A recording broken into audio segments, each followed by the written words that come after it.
This is Deborah Johnson for Women at Halftime, and I'm passionate about helping women use their untapped skills, resources, and talents to create their ideal work and lifestyle, making a difference in their second half. Well, hello, this is Deborah Johnson. I'm so excited to be with you today for another episode, another show. And as this airs, the summit is out. And I'd love all of you to be able to at least preview it. You can look at samples on Amazon, and they're great gift books, wonderful gift books. And I think for pretty much all ages. And as we talk about today's subject, getting to the marathon finish line, what it takes, getting to your summit, that's really what we are talking about. And this episode that we have today, the show that we have today, it's all about not only running a physical race, but running life's race. And also it can equate to finishing projects, doing almost anything in life and business. So I compare crossing a marathon finish line to living a life that stays on course, to fulfilling an intentional purpose and a goal. And it entails training in small increments with that steady, focused work and the awareness of boundaries and the awareness of limits. You need to know yourself and what you can do. Within sports, most running marathon training plans, they range from 12 to 20 weeks. And it's a large commitment of time, energy, and resources to be able to successfully run that 26.2 mile race. Now, at one point, I had decided to train for a marathon. I thought, oh, this sounds fun. I had a girlfriend. We started our running, and I was running, but not long distances. And after, a couple days, or it was about a week, I'm thinking, boy, this takes a lot of time. It does. It takes a lot of time and a lot of commitment.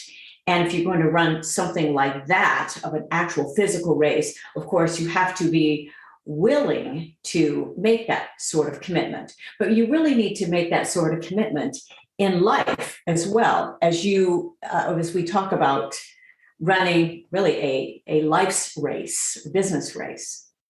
Now, studies have shown that our bodies, they're primed for running, believe it or not, and there are definite health benefits. Running can ease depression and anxiety, can reduce the risk of heart disease, diabetes, and even obesity. We know that.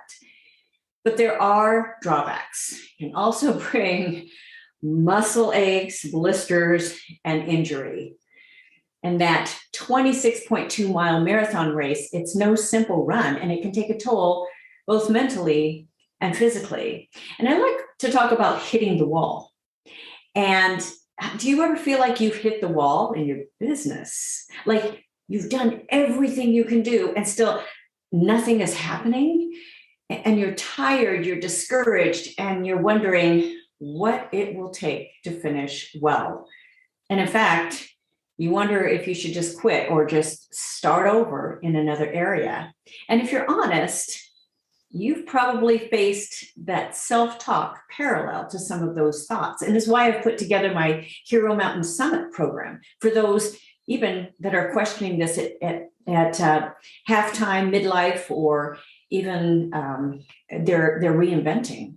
And anyone who has run a marathon, including Olympic runners, they know those last 5 to 6 miles, they're almost always the worst as they do hit the wall. Your body's stored carbohydrates, they're drained. Your legs and your arm feel as heavy as logs, and your brain says to just quit. And the secret, as many have experienced, those experienced runners, they know, is to prepare enough so you don't hit the wall. Preparation, how about that? And taking on the mindset of training or even completing projects with small increments is extremely valuable. And the book, Tiny Habits, I love that little book. I just reread this. It speaks of how adding one small change has the power to totally change an outcome for the better. Atomic Habits is another book. But those small increments work well when integrated within your training.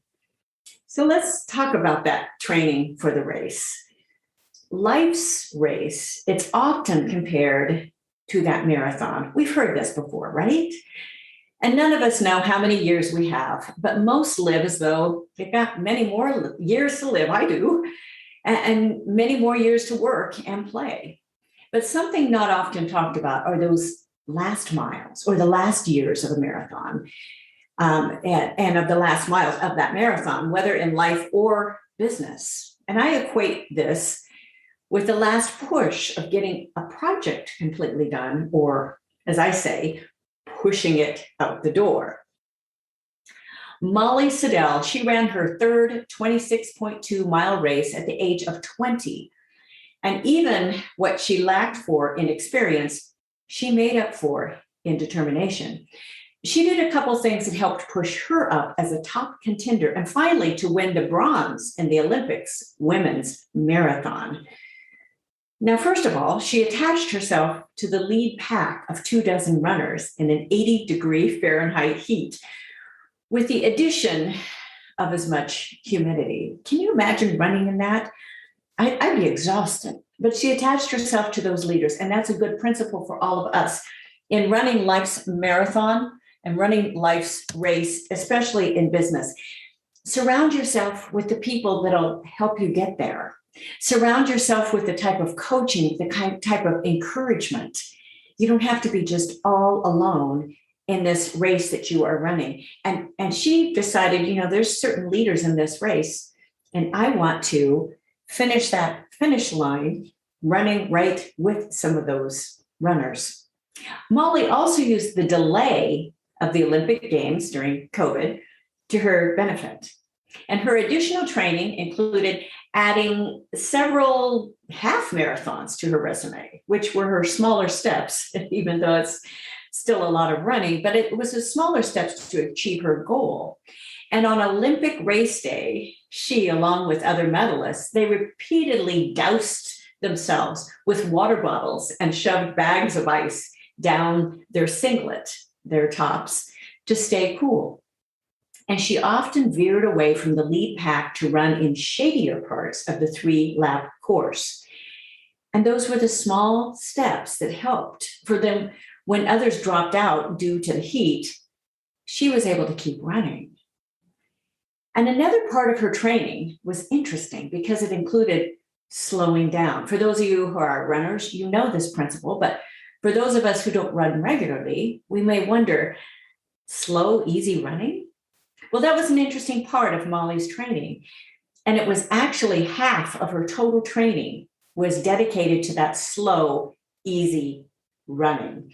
And her coach, Patty Birch, she says, marathoners usually do a lot of their training as easy runs between 60 and 70 minutes.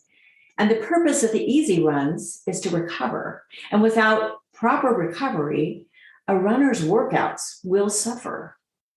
And the goal of the recovery is to feel better when you finish. Well, duh, we know that, but this is an important principle for both life and business. And how hard is that for those who are type A's, hard charging personalities?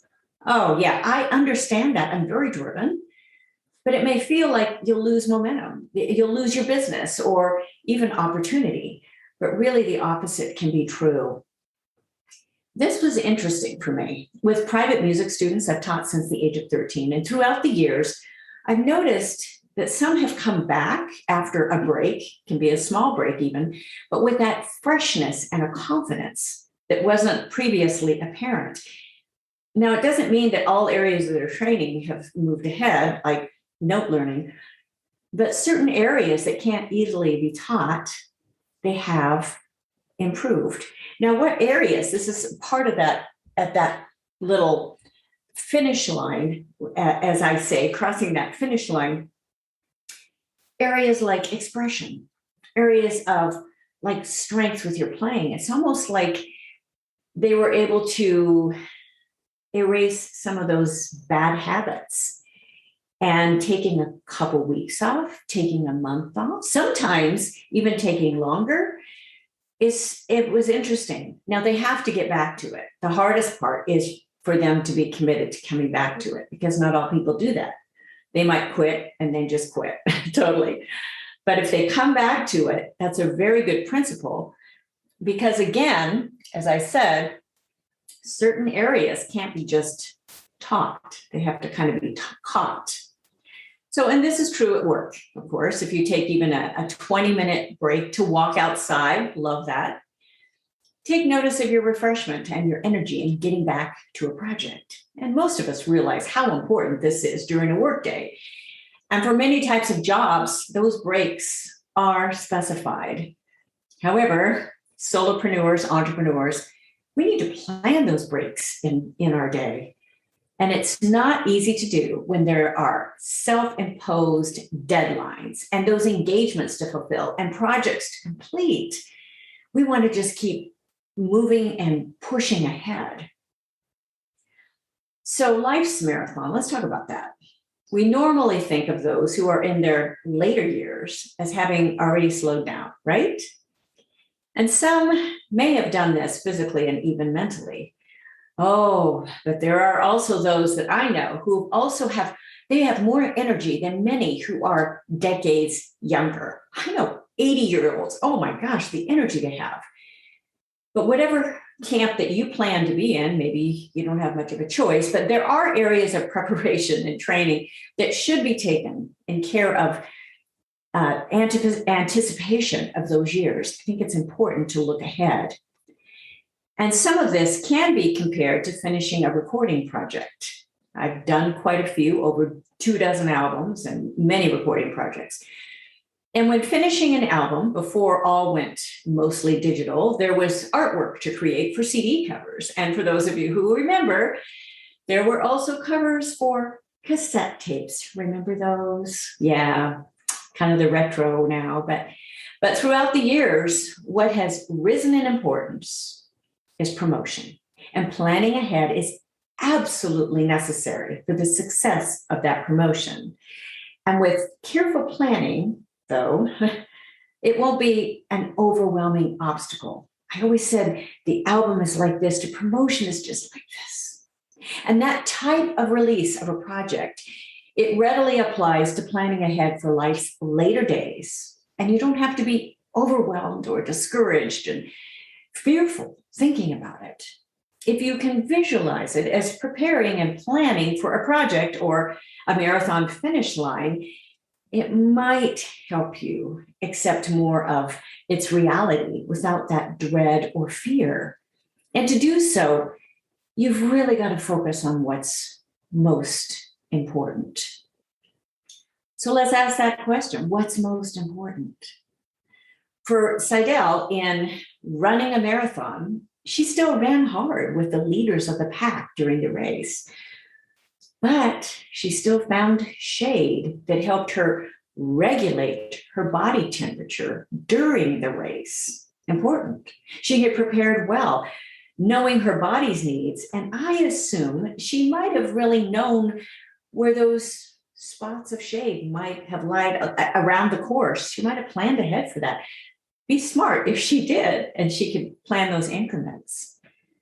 Now, you might have always had the energy just to run hard, or maybe you feel the need to train in order to run harder. But think about your end game. What will happen to your business when you're no longer able to run it? And what will happen to your belongings? And what will happen to all your projects? Now, there's a lot of talk these days about end games of businesses. And I have colleagues that train people on the end game. What's going to happen to your business? Your kids don't want your business. So are you going to sell it? Are you going to go public? What are you going to do with all of that? And what are you going to do with all of the resources? And what if you just shut it down at some point? Are you going to actually retire? Now, for me, I love my work. I hope I can work as long as really I desire to. And I tend to have a lot of energy. I love to work throughout even my later years in writing and in presenting, doing a certain amount of travel for speaking, and in the music publishing field, which, I have a lot of pieces still that I've not released, probably hundreds that I've pieces that if when I have time to get to them, that I'd like to release those for publishing. So, but what will happen to all of this? Well, if it's on places that can keep it going and you've got those accounted for somewhere, that's great. But what happens to all the belongings or what happens to the actual business? Those are all areas when you are ending with that finish line, it is not too early to start thinking about all of those areas as you get to that finish line. And it's a part of life. Everybody's going there. Now, I could tell you what will happen to some of your belongings. You can find an estate sale in most every neighborhood and a huge dumpster. Our kids will have no use to all those extra CDs that are stored in my closet. Oh my goodness, I'm not going to say how many. And they'll probably laugh when finding a cassette tape, wondering, oh my goodness, why did you hang on to this? So as you prepare for your marathon finish line, give while you're still able to. Enjoy those relationships around you and make sure that you are as ready as possible for the time that you cross your final finish line with a race well done. That is what my hope is for you, is that prepare ahead, think ahead. The more you prepare for that and you plan ahead for that and you accept it, usually there's a little less fear. Now, I have watched my father as he was ready. He was so ready he knew where he was going. He loved life, but there's still a little bit of that hesitancy of actually going, okay, is this it? Is this it? And and one of his last phrases that he said, just to me was like, I really like living. He loved that. And so I really want you to really like living, but I also want you to be prepared for what the future holds. So crossing that finish line, it's a marathon. That's what our life is. None of us know how long we have, but just to prepare well for it and to prepare well for that, crossing that finish line and for getting to your summit. Again, that reminder. I will look forward to being with you next time. This is our subject next time. You are going to love this one as we are kind of in the holiday season now. And as most of you know, if you are subscribed to this, that my husband, Greg, and I are on once a month together. I bring him on. It's delightful. We are on together now, of course, with video too, so you can see his handsome face. But next time is Ideas for Holiday Giving with Adult Children. And we cover really some great little ideas, but also with some focus that will help you in that giving, no matter how many resources you have. And also for those that are looking to even continue having a better relationship with those kids, might give you some ideas to barge ahead on that. Because there are those that kind of dread that season because of the family events, but hopefully you can start looking forward to those, especially with your adult children. So I hope you join me then. Womenathalftime.com, you can see everything on for the articles there, as well as our shows. And with every week, regular week, unless it's an extra episode or extra show that I put out, there is an article. So you can get some resources. I put links in those articles really well. I love to be well documented in the sources. So I hope that you join me, and you can look it up anytime, womenathalftime.com, goalsforyourlife.com. I've got a number of websites, so you can find me most anywhere. Love to hear from you. Love you to subscribe. And of course, share this. It's one of the best ways people can find out about podcasts. And I love what I do. And I hope it helps you in some way in your life, in your business, and in your family. So bye for now. Thank you for joining us on Women at Halftime. Visit goalsforyourlife.com or womenathalftime.com for many more resources, downloads, and programs, or to get in touch with me. I'd love it if you leave me a review and tell your friends. So until next time, this is Deborah Johnson, signing off.